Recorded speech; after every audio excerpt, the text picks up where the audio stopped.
Ya, hermano. Bien, nos ponemos serios. Ustedes me hacen reír, ¿eh? Leemos Lucas 12, verso 49 al 56. Dice: fuego vine a echar en la tierra. ¿Y qué quiero si ya se ha encendido? De un bautismo tengo que ser bautizado. Y cómo me angustio hasta que se cumpla. ¿Pensáis que he venido para dar paz en la tierra? Os digo, no, sino disensión. Porque de aquí en adelante, 5 en una familia estarán divididos, 3 contra 2 y 2 contra 3. Estará dividido el padre contra el hijo, y el hijo contra el padre, la madre contra la hija, y la hija contra la madre, la suegra contra su nuera, y la nuera contra su suegra. Decía también a la multitud: cuando veis la nube que sale del poniente, luego decís, agua viene, y así sucede. Y cuando sopla el viento del sur, decís, hará calor, y lo hace. Hipócritas, sabéis distinguir el aspecto del cielo y de la tierra, ¿y cómo no distinguís este tiempo? Amén. Padre, en el nombre de Jesús, te pedimos que nos hables por esta porción de las Escrituras. Nos muestres, Señor, el milagro de tu encarnación y podamos meditar a través de este aspecto de tu venida. Que tú viniste no a este mundo, Señor, a unir este mundo, sino que viniste a dividirlo. Y hoy día revisaremos eso, Señor. En el nombre de Jesús te damos gracias. Amén. Amén. Tomamos asiento. Dice Hebreos capítulo 4, si no me equivoco. Hebreos, es Hebreos, ¿no?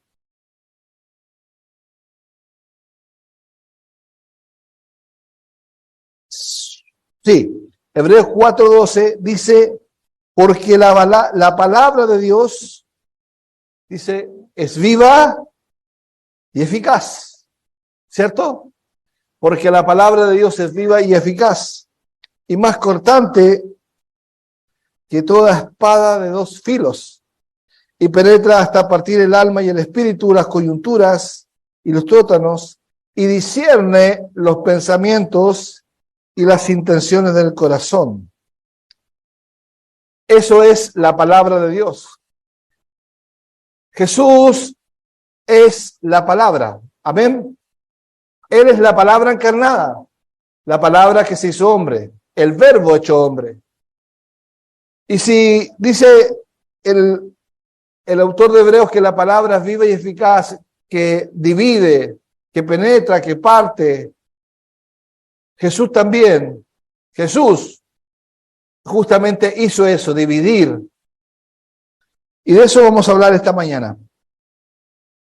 Hoy día, hermanos, es el día del Señor. Y es importante que es el día del Señor. Es un día importante porque es un día que lo separamos de los 6 días. Muchas gracias. De los 6 días lo separamos. Es un día especial. Es un día de santificar, de consagrar. Es el primer día de cada 7 días en que Dios nos llama para sí, para que seamos fortalecidos y tengamos fuerza para toda la semana. Nosotros hoy vamos a ver y estamos viendo una serie de mensajes que comenzamos la semana pasada sobre quién es Jesús. La semana pasada vimos que necesitamos conocer a Jesús como Dios para ser salvos. ¿Se acuerdan de eso? Amén. Hoy veremos 3 pensamientos acerca de la encarnación de Cristo, de la encarnación de Jesús. La encarnación de Jesús es conocida en teología como la primera venida, pero bíblicamente, hermanos, no aparece el concepto segunda venida en la Biblia, sino que aparece la venida del Señor. Nosotros ya lo hemos hablado de eso. Pero por eso hablamos de la encarnación de Jesús. Se entiende la primera venida, pero técnicamente y teológicamente correctamente hablando, es la encarnación de Cristo. Ahora, Jesús vino y está diciendo aquí en Lucas 12:49, que él dice, fuego vine a echar a la tierra.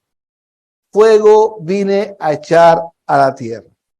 El fuego, este fuego, hermanos, no es el fuego del Espíritu Santo, como muchos creen, sino que es el fuego del juicio de Dios. Y lo vamos a ver por qué. Ahora Jesús vino como el juicio de Dios a la tierra.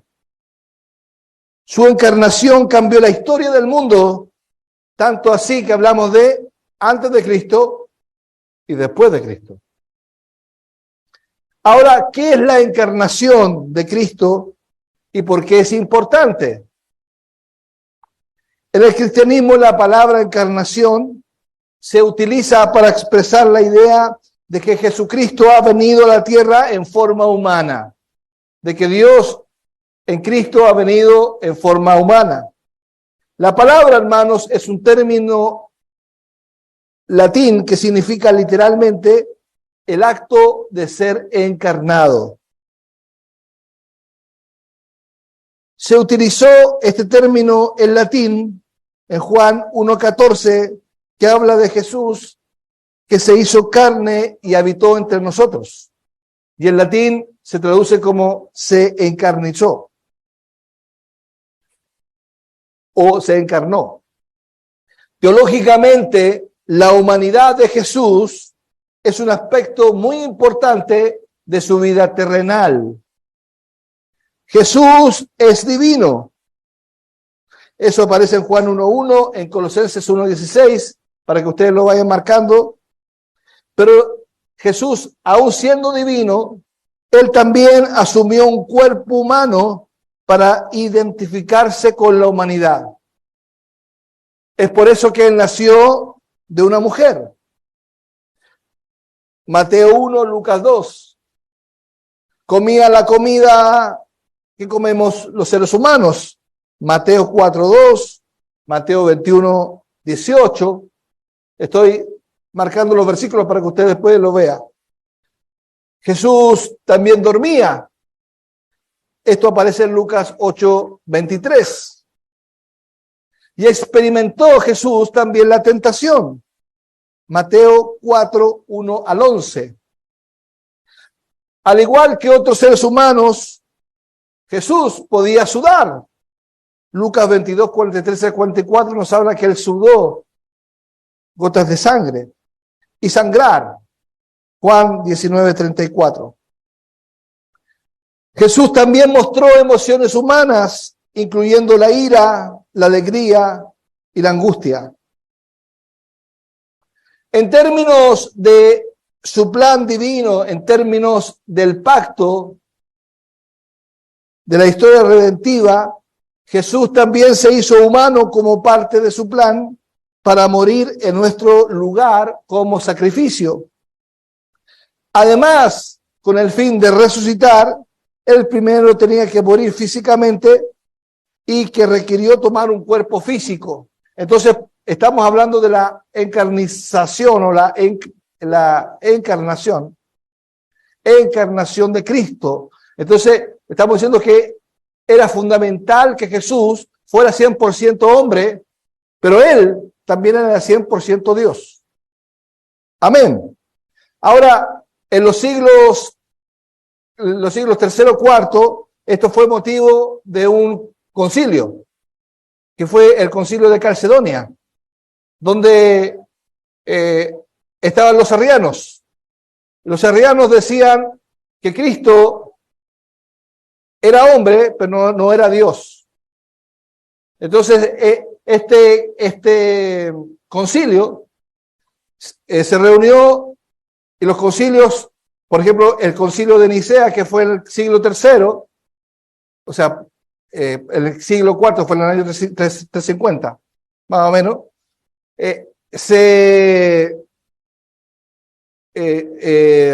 el gran tema fue la Trinidad.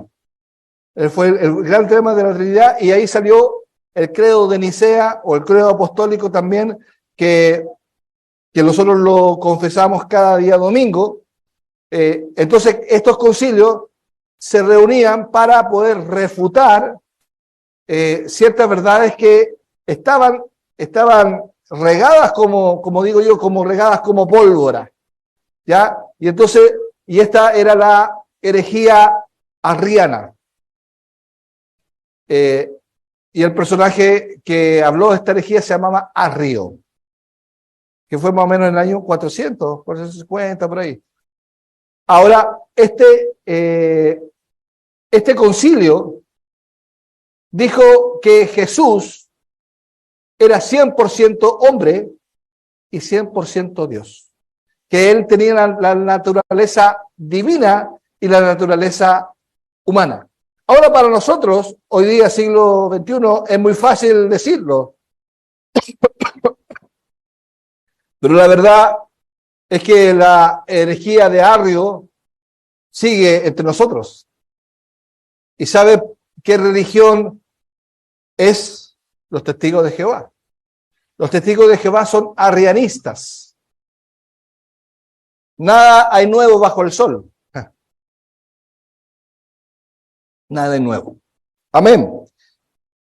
Bien, entonces, eso es importante.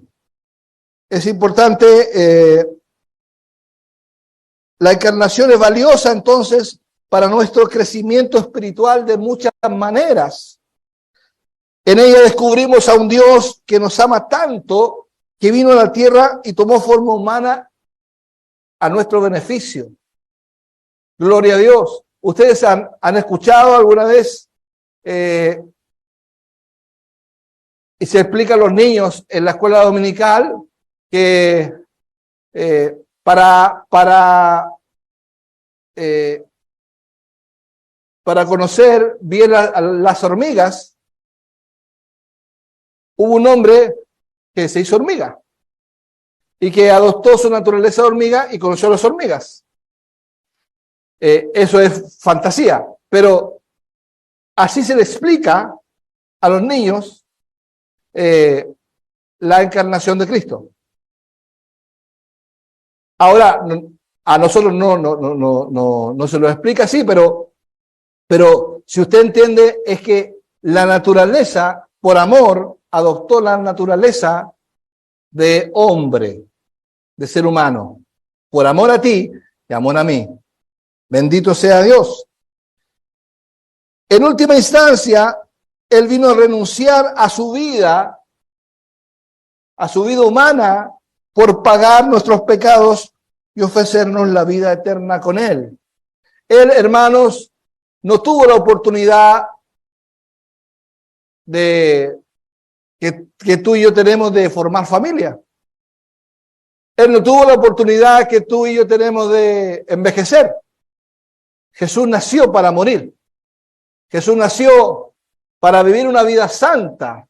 Gloria al Señor. Pero humanamente santa, gloria a Dios.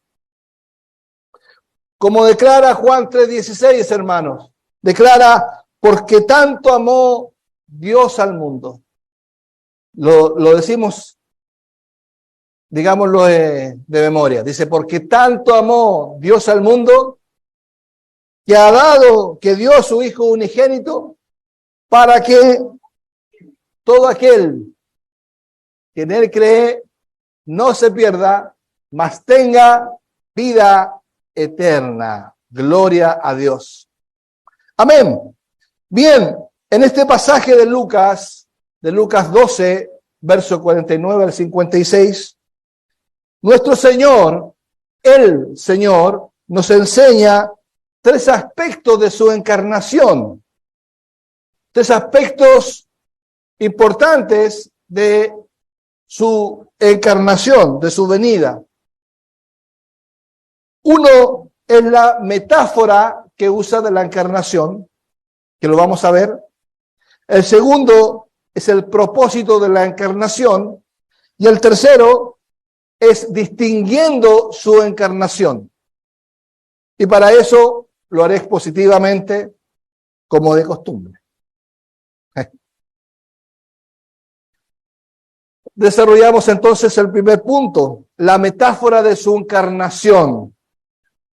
49 al 50 dice, estamos en el mismo texto, no nos movemos de ahí, dice, fuego vine a echar a la tierra. ¿Y qué quiero? Si ya se ha encendido. De un bautismo tengo que ser bautizado. ¿Y cómo me angustio? Hasta que se cumpla. Gloria a Dios. Lo primero es que Jesús aquí está hablando de una metáfora. ¿Saben lo que es una metáfora? Una metáfora es decir algo con otras palabras. Decir algo con una imagen y ahora él dice, fuego vine a echar en la tierra. Literalmente, Jesús no vino a echar fuego a la tierra, literalmente. Jesús vino a dar un mensaje de reconciliación, de amor, de volverse a Dios. Jesús vino a dar un mensaje y Él era el mensaje. Las escrituras de los profetas mencionan la venida del Hijo de Dios, el nacimiento del Hijo del Hombre que había de traer el reino. Cuando hablamos del reino de Dios, estamos hablando de lo concerniente a lo legal. Cuando hablamos del reino de Dios, estamos hablando de la legalidad del reino, de la justicia del reino. Por eso dice Mateo 6:33, más buscar primeramente el reino de Dios y su justicia. Porque el reino de Dios y su justicia van juntos. Ahora, Dios, hermanos, usó en la antigüedad a muchos hombres para traer el juicio de Dios, como fue el caso de Noé, de Moisés, de Elías, de David, de Salomón, de los profetas, todos los profetas. Fue tanto así que el juicio de Dios que anunciado por los profetas se vio en el exilio, los 70 años a Babilonia, ¿cierto? Ahora nos dice Gálatas 4:4. Pero cuando vino el cumplimiento del tiempo, Dios envió a su Hijo, amén, nacido de mujer y nacido bajo la ley. Eso aparece en Gálatas 4:4. Qué importante es, hermanos, que dice el apóstol Pablo, cuando vino el cumplimiento del tiempo, Dios envió a su Hijo, nacido de mujer y nacido bajo la ley. Dios se hizo hombre, se encarnó en Jesús, el Hijo del Hombre, profetizado por los profetas del Antiguo Testamento, entre ellos Isaías, Ezequiel, Jeremías y Daniel. Ahora nuestro Señor, aquí, en Lucas 12:49, nos habla de una metáfora, diciendo que Él vino a echar fuego a la tierra. Y este fuego, como decía en la introducción, no es el Espíritu Santo, sino que es el juicio de Dios del cual nadie puede escapar. Fuego puede ser dos metáforas, una para purificación y la otra para juicio. Y la purificación es juicio de Dios. Por ejemplo, nosotros hablábamos la semana pasada de Juan el Bautista. ¿Se acuerdan? Que hablábamos acerca del bautismo de Juan. Y el bautismo de Juan era para purificación de los pecados.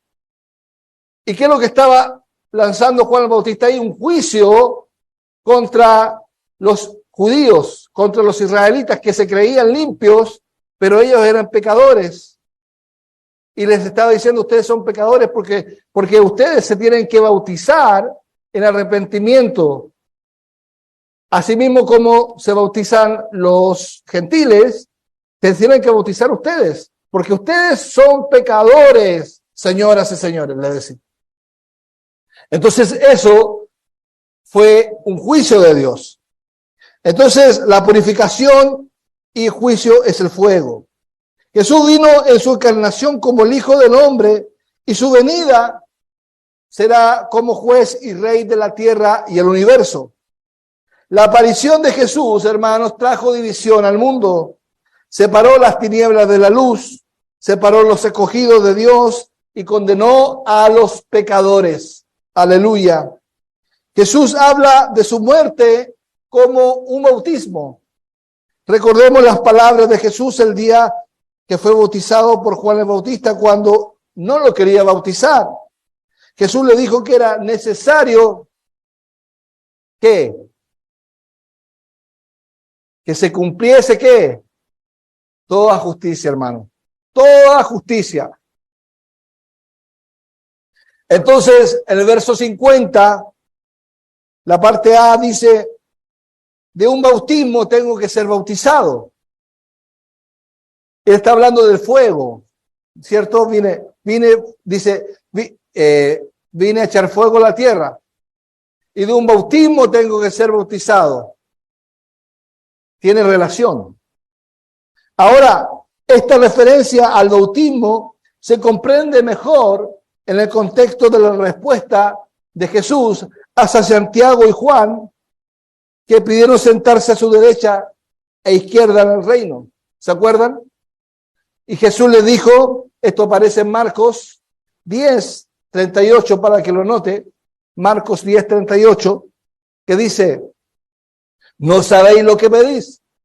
¿No sabéis lo que pedís? Y les pregunta, ¿podéis beber del vaso que yo bebo? ¿Que yo bebo? ¿O ser bautizados del mismo bautismo que yo soy bautizado? ¿De qué estaba hablando Jesús ahí? Estaba hablando Jesús de su muerte como juicio. El vaso y el bautismo son metáforas para el sufrimiento y muerte de Jesús. Ahora Jesús sigue profundizando y dice, ¿cómo anhelo que llegue ese día, que ese día se cumpla? ¿Cómo me angustio hasta que ese día se cumpla? Ahora, yo meditaba en mi esposa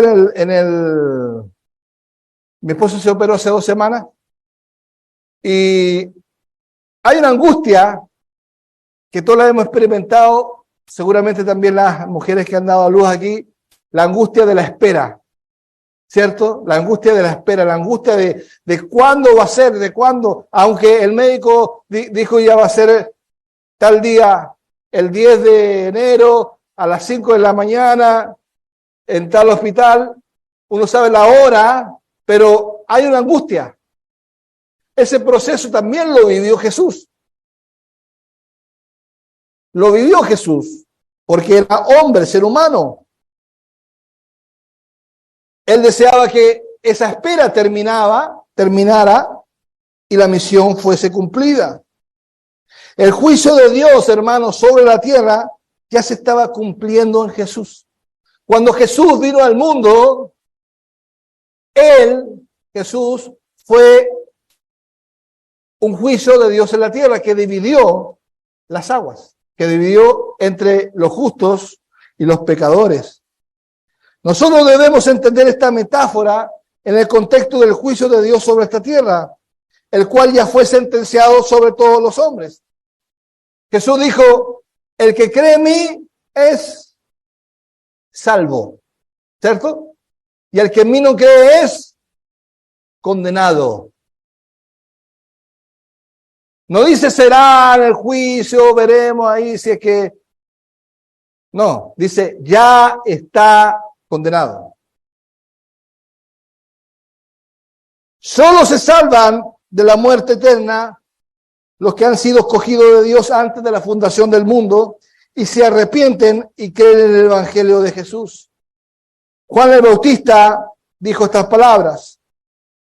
Hizo una palabra muy fuerte que aparece en Mateo 3:10, que dice, Mateo 3:10, dice, y ya también el hacha está puesta a la raíz de los árboles. Por tanto, todo árbol que no da buen fruto es cortado y echado en el fuego. La muerte en el infierno es inminente, hermanos. Hay un fuego que está encendido. Dice, todo árbol que no da buen fruto es cortado y echado en el fuego.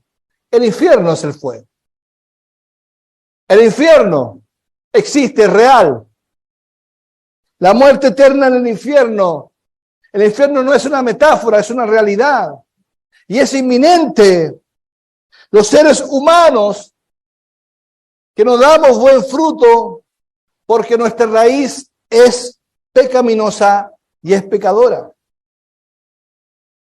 El hombre por sí mismo, por sus obras, no se salva. La única escapatoria, hermanos, está en aquel que dijo, yo soy el camino, yo soy la verdad y yo soy la vida. Nadie viene al Padre si no es por mí. Bendito sea el Señor. Segundo, el propósito de su encarnación. ¿Cuál fue el propósito? Y aquí nos habla del propósito, versos 51 a 53. Dice, ¿pensáis que he venido para dar paz en la tierra? Os digo, no. Sino, ¿qué dice? ¿Sino qué? División, disensión. Porque de aquí en adelante, y empieza a explicar, ¿por qué división? Porque aquí en adelante, 5 en una familia estarán divididos. 3 contra 2 y 2 contra 3. Estará dividido el padre contra el hijo contra el padre, la madre contra la hija contra la madre, la suegra contra su nuera y la nuera contra su suegra. Este versículo, a mí siempre, toda la vida, de que soy cristiano, me causó no curiosidad, sino me causó alarma. Alarma. Porque se supone que la familia es lo más importante, ¿sí o no? Pero Jesús está diciendo que aquí Él vino a traer división en la familia. Cuando yo experimenté mi conversión a la salvación y usted también, ¿qué pasó en la familia? ¿Cómo lo trataron algunos? A mi hermano me trataron de loco. A mí me iban a llevar al manicomio, no, al psiquiatra. Bueno, al manicomio igual. A algunos los patearon, a algunos lo echaron de la casa, ¿cierto? A algunos la mamá no lo entendió. ¿Ah? Eso es suave, hermano. Eso es suave. Yo conozco a muchos hermanos que los echaron de su casa, que los desheredaron, inclusive algunos. Entonces dice, ¿pensáis que he venido dar a la tierra, ¿pensáis que he venido a la tierra dar paz? Y uno respondería fácilmente, diría, sí, Señor, sí, tú eres el príncipe de paz, ¿cierto? Lo dice la Biblia. Pero él dice, no, la respuesta es negativa. Y dice, os digo, más disensión, más división. Esta palabra nos perturba. A mí, por ejemplo, me perturba, es perturbadora. Preferimos pensar de Jesús como príncipe de paz, que viene a caminar nuestros pies por camino de paz y a traer buena voluntad para con los hombres, como dice Lucas 2:14, cuando se encontró con los pastores y los ángeles del cielo, ¿cierto? Dijeron, buena voluntad para con los hombres. Pero el juicio de Jesús, hermano, es el que divide. La persona de Jesús divide. El juicio de Jesús es su vida santa. Ya Jesús estaba viviendo una vida santa y ya había comparación. Ya los niños, por ejemplo, voy a hacer un poquito de ciencia ficción. Me imagino yo que Jesús, bueno, hay una película que se llama algo de Jesús en el desierto, que está en Netflix, ya no sé si está, que yo la vi en la pandemia. Bueno, vi muchas pandemias, vi muchas películas en pandemia, de cristianas, sí, se supone. Bueno, con el tema de Cristo. Y vi una película que mostraba a Jesús como niño, y que él, no sé si lo vieron, y que él jugaba con una paloma que estaba muerta, y él resucitó la paloma. Y él resucitó la paloma, y él hizo muchas cosas como extraordinarias. Pero la verdad es que Jesús, tienes que... Ya. La verdad es que Jesús vivió una vida santa, una vida confrontacional. Y muchos quieren decir que Jesús fue sobrenatural, fue Dios mediante su niñez, su infancia, su juventud. Pero la palabra de Dios no nos revela eso, pero sí nos revela que Jesús cumplió la Escritura y él fue el único ser humano que vivió una vida santa. 100%. Ahora, Cristo también confrontaba, ¿con qué? Con su palabra. Su palabra confrontaba. El sacrificio de la cruz confrontó. Gloria al Señor. O sea, el juicio de Dios es la confrontación que Jesús daba de sí mismo. Amén.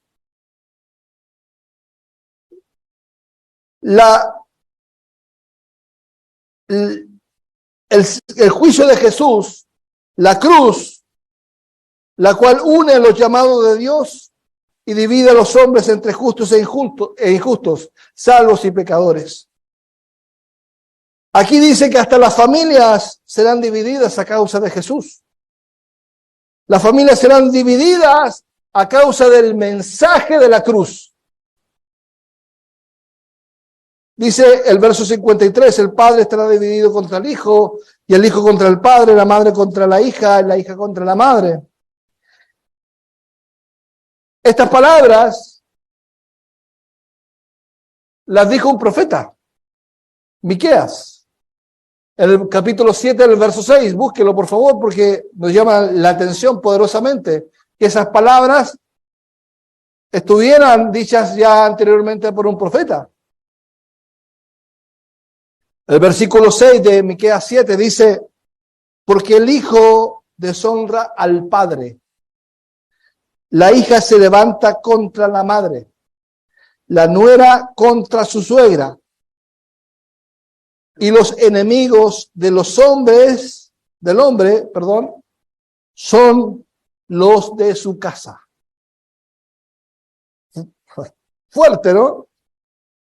Ahora, el profeta Miqueas aquí está hablando del juicio que vendrá sobre el mundo. Si usted lee capítulo 7, está hablando sobre el juicio que vendrá sobre el mundo. Habla de que no se puede confiar en el vecino, ni en el amigo, ni en la mujer de la juventud, ni en tu esposa se puede confiar, y no se podrá confiar en última instancia en la familia. La confianza, no se puede confiar en quién. Confianza para ser salvos del juicio. No está hablando de la confianza matrimonial, que eso no está puesto en duda, sino que lo que habla de la confianza para salvación. ¿En qué pones tu confianza para ser salvo? Pero hay mucha gente que la pone en sus obras, las pone, tú le preguntas y le dices, bueno, es que yo me he portado bien, es que yo no, dentro de todo no he hecho nada malo. Amén. Dice, entonces, ¿por qué Jesús es causa de división? ¿Por qué? Bueno, Jesús vino a este mundo para establecer el reino de Dios. Jesús estableció el reino de Dios. Vino a trastornar a un mundo pecador, y este tipo de transformación no es fácil, hermanos. Muchos de los primeros en este mundo serán los últimos en el reino de Dios. Ahora, no es aceptado este mensaje sin causar resistencia en la sociedad pecadora, que está fascinada, que está engañada por el brillo y el glamour que da una vida sin Dios. Porque la vida sin Dios genera muchas expectativas falsas. Jesús, a lo largo de su ministerio, socorrió a los afligidos, a los que no tienen poder, y aflige a los cómodos, a los poderosos. A lo largo de su ministerio, Jesús experimenta conflicto, culminando con la cruz. Gloria a Dios. La iglesia neotestamentaria también experimentaba conflicto desde fuera y desde dentro. También este conflicto, estoy hablando de la división. Los judíos, por ejemplo, incluyendo a Saulo de Tarso, perseguían a los cristianos. Los soldados romanos llenaban las carreteras de cruces. Ustedes han visto las películas. Dentro de la iglesia también había conflicto sobre el estatus de los gentiles, comer carne de animales sacrificadas a los ídolos y numerosas otras cosas. Hoy la iglesia todavía encuentra oposición de fuera y división por dentro. Cristianos aún sufren de persecución en muchas partes del mundo y se sienten la presión de callar sus testimonios en muchos otros lugares para no ser perseguidos. Los primeros discípulos dejaron a sus familias para seguir a Jesús y han vivido persecución. Aunque las palabras de Jesús sobre la división familiar nos puede preocupar, hay que saberlas en el contexto de los primeros cristianos, porque los primeros cristianos recibían con esta palabra un apoyo. Las palabras de Jesús les ayudaban a comprender que este mundo se les oponía porque era un mundo hostil, es un mundo hostil y es un mundo que los hace sufrir. En el cuarto evangelio, San Juan, capítulo 16, verso 33, dice así: estas cosas os he hablado, para que en mí tengáis paz. En mí tengáis paz. Jesús trajo al mundo división, pero trajo paz para sus hijos, los que eran salvos. ¿Se entiende? En el mundo tendréis aflicción, pero confiad. Aleluya, bendito sea tu nombre, Señor. Gracias, porque tú has vencido al mundo. Yo he vencido al mundo. Gloria a Dios. Es por eso que vemos que de una familia son muy pocos los que reciben el evangelio. De todas las familias que hay aquí, no todas las familias caminan fielmente con el Señor, sino que hay algunos que son verdaderos y hay muchos que son, como digo yo, un buen chileno, champurreados, que son ni chicha ni limoná, ¿cierto? Y está lleno. Pero bendito sea Dios, a nosotros el Señor nos ha puesto como juicio para ellos, para que ellos digan, wow, tengo que Una de dos. O son enemigos tuyos o son amigos. La pregunta es, ¿estamos preparados para sufrir persecución por parte de nuestra familia, inclusive por causa del Evangelio? Tercero, discerniendo la encarnación o el tiempo de su encarnación. Esto es el tercer punto. Versículos 54 al 56. Dice, 54 al 56 dice, decía también a la multitud, estoy leyendo el texto que leímos, ¿cierto? Decía a la multitud, cuando veis la nube que sale del poniente, luego decís, agua viene, bueno, un aguacero, y así sucede. Y cuando sopla el viento del sur, decís, hará calor, y lo hace. Suavecito el Señor, suavecito, mira.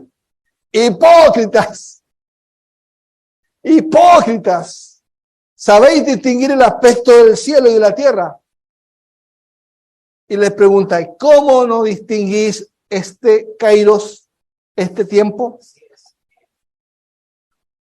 Ahora, la frase cuando veis la nube que sale del poniente es interesante, porque dice el versículo, decía también a la multitud. Los primeros versículos del 49 al 53, ¿para qué eran? Para los discípulos, ¿cierto? Pero ahora lo cambió la multitud.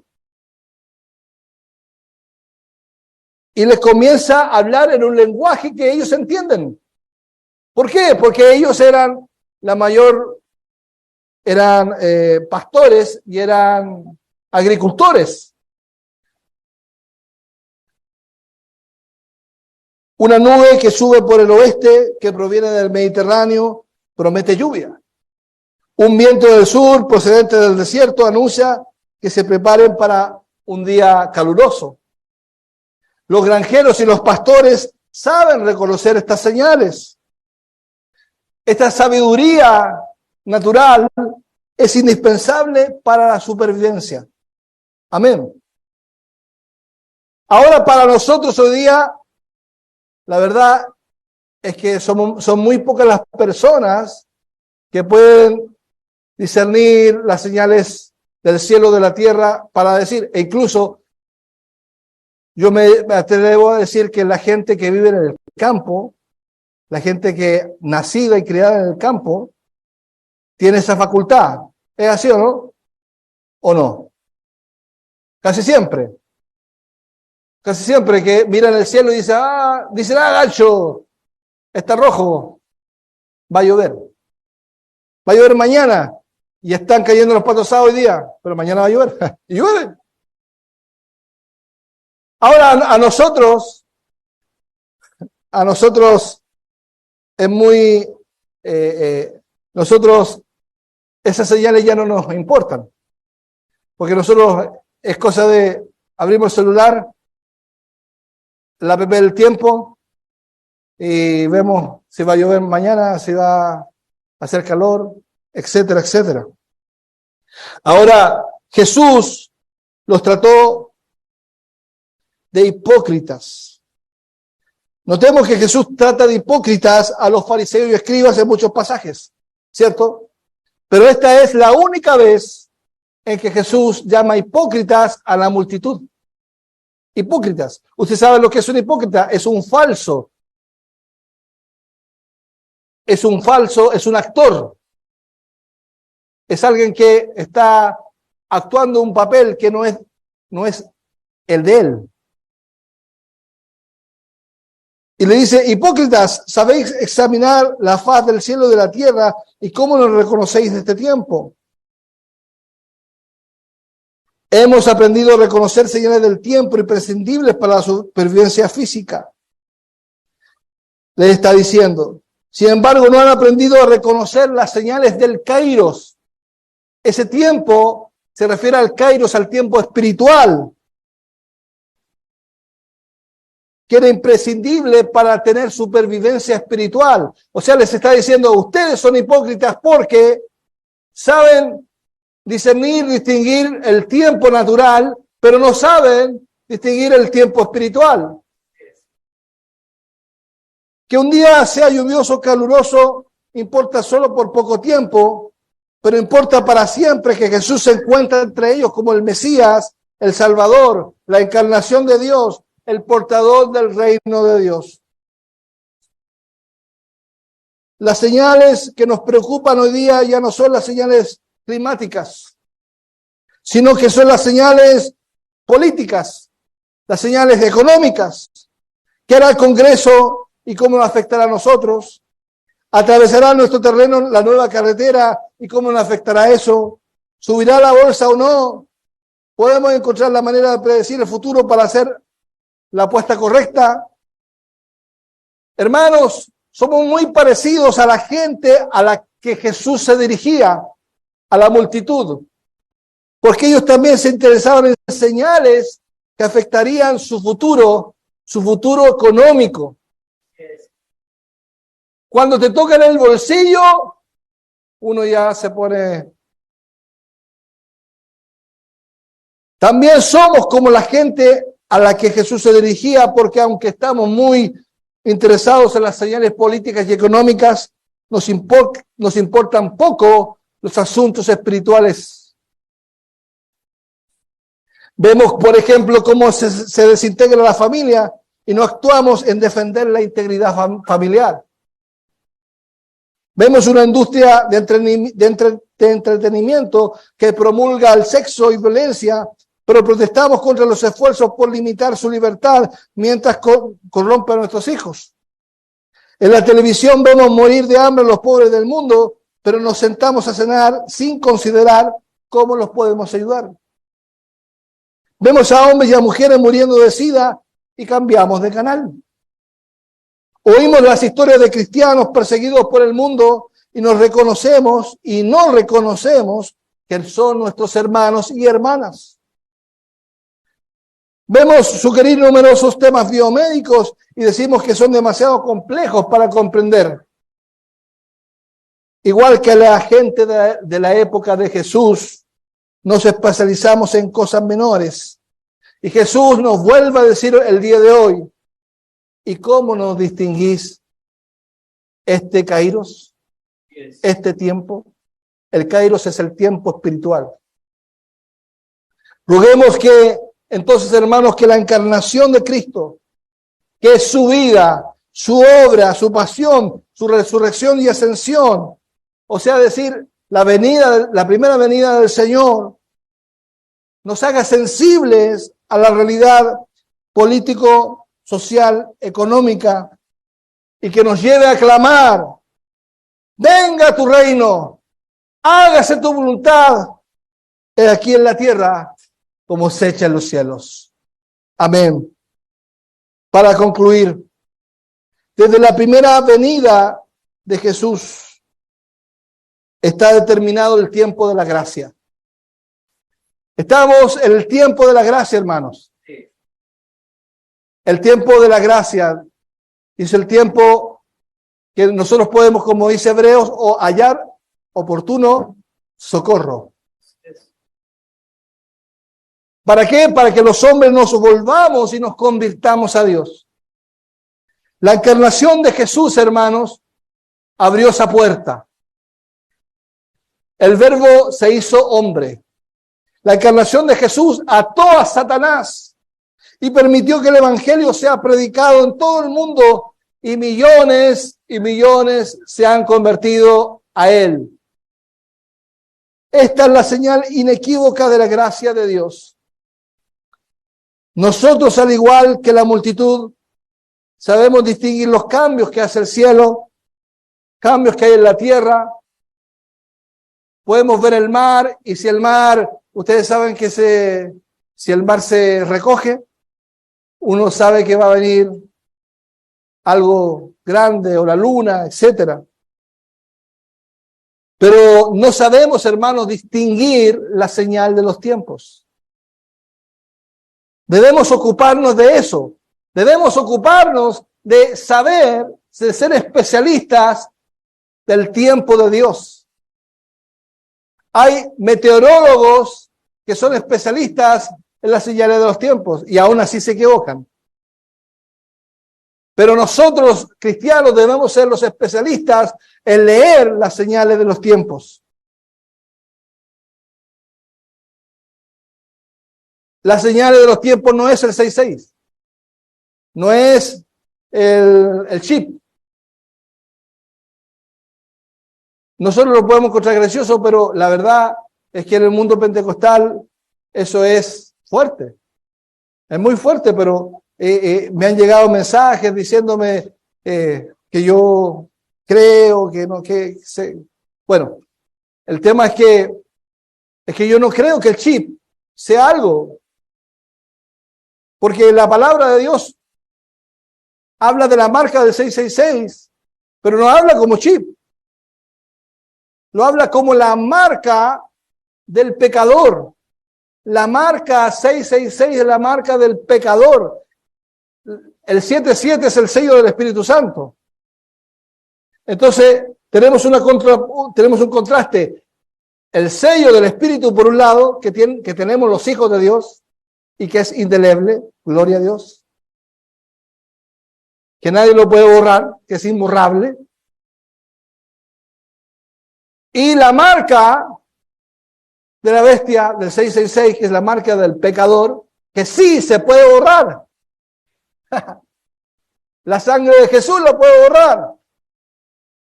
Gloria a Dios. Entonces, hermanos, es importante que sepamos leer bien los tiempos conforme a la palabra de Dios, conforme a los 66 libros y no conforme a las ideas de teólogos por ahí. Debemos ocuparnos, hermanos, de esto. Las señales de la encarnación de Cristo en su iglesia. La iglesia es la embajadora de Jesús en la tierra y en la sociedad. Hermanos, Cristo fue encarnado, resucitó, fue al cielo, pero Cristo se encarnó, por decirlo así, en la iglesia. La iglesia es la imagen de Cristo. Debemos, como iglesia del Señor, tomar estas lecciones de su encarnación, la metáfora de su encarnación, que Jesús vino para hacer el juicio de Dios en la tierra. Los que creen son salvos y los pecadores ya están condenados. La iglesia, hermanos, debería ser el termómetro social. El termómetro debería ser el que causa división. Y la iglesia no es una institución, la iglesia eres tú, soy yo. Donde dos están reunidos en su nombre, ahí estoy en medio de ellos. Que ni siquiera deberíamos levantar la voz, ya con nuestra sola presencia debería causar nerviosismo entre la gente. El propósito de la encarnación de Jesús. Jesús vino a hacer división entre creyentes e incrédulos. ¿La iglesia hoy día hace esa división?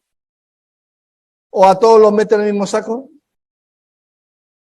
Yo he estado en iglesias donde el pastor de la iglesia ha dicho, no importa qué religión sea, si eres budista, si eres, no sé, Krishna, si eres católico, si crees en Dios, está todo bien. Hermano, eso no es así. No es así. Es Jesús el camino, la verdad y la vida. Es Jesús. Yo, claro, tengo relación, puedo conversar con todos, pero Jesús es el camino. Y no hay la verdad y la vida y nadie viene al Padre si no es por Él. Debemos distinguir el tiempo de su encarnación. Su venida como hombre dio el inicio al reino de Dios. Y todos los que acuden a Cristo entran en su reino.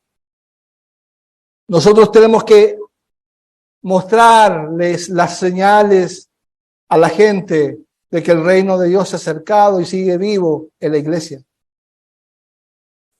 El día del Señor, como todas las enseñanzas de nuestro Señor, son causa de división entre los cristianos. Y eso es parte del juicio de Dios. Para algunos, el día del Señor no es importante, es simbólico.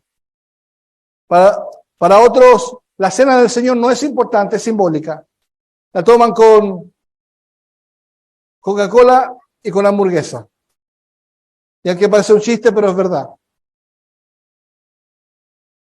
Dante Gebel. Sí, él dijo que se podía tomar, que no había drama. Eso no es entender, hermano, es el propósito. El propósito de los elementos. Entonces, hay división. Jesús causa división. Y hermanos, que nosotros estemos aquí en el día del Señor es causa de división. ¿Sí o no? ¿División entre quién? Entre los que vienen y entre los que no vienen. Los que se quedaron en su casa y los que vinimos para acá. Muchísimos son los que usan para descansar egoístamente en el día del Señor y son muy pocos los que dedican conscientemente a la adoración, el estudio bíblico, la misericordia, la comunión.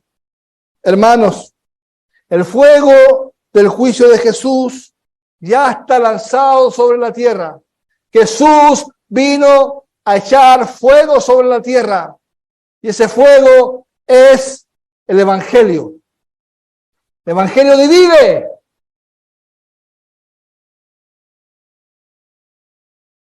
¿De qué lado estamos? La pregunta es, ¿y tú qué harás con ese juicio? ¿Lo aceptas? ¿Aceptas que eres pecador? ¿Aceptas que eres un candidato para el infierno y que necesitas a Jesús como tu salvavidas y tu Señor? ¿O huyes de Él y te condenas al infierno eterno? Bendito Dios. Oremos. Padre, en el nombre de Jesús, gracias por tu palabra.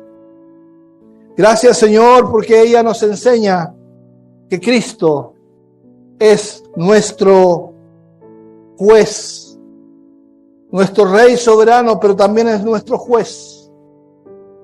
Gracias, amado Dios, porque tú nos estás llamando a santidad, pero no una santidad humana, no una santidad provocada por obras humanas, sino acercarnos a Dios, acercarnos a Dios. Dice tu palabra en Santiago, acercaos a Dios y Él se acercará a ustedes. Humillados bajo la poderosa mano de Dios y Él os levantará cuando sea su tiempo. Nos humillamos, Señor, al escuchar tu palabra. Que este momento sea un tiempo de humillación, sea un tiempo de reflexión, de meditación en la palabra de Dios.